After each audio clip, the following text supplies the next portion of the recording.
Hello aspirants, তোমাদেরকে যেমনটা বলেছিলাম আজকে অর্থাৎ 9 তারিখ একদল ছাত্রছাত্রী পিআরবিতে ডিপুটেশন দিতে যাচ্ছে।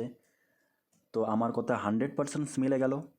আমার মনে হয় কোনো ইউটিউবার এই ডিপুটেশনের ব্যাপারে আগে জানতো না। তো ছাড়ো এসব কথা, মেন মুদ্রায় আসা যাক। ডিপুটেশনে কী কী বলা হলো চলো তোমাদেরকে বলি।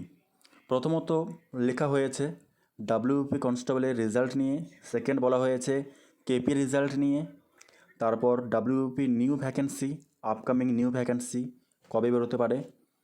তো এগুলোই মোটা বলা হয়েছে। এবার পিআরবির তরফ থেকে কী রিপ্লাই আসলো সেটা শুনে নাও।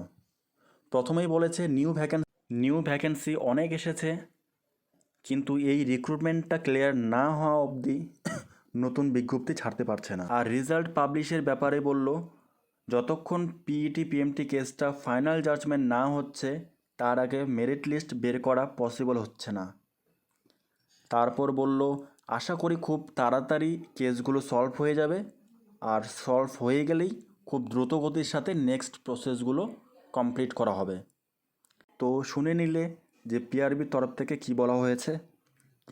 আশা করি তোমরা বুঝে গেছো যে পিইটি পিএমটি কেসটার নাম এটা অবধি ডাব্লিউপি কনস্টেবলের রেজাল্ট পাবলিশ হচ্ছে না।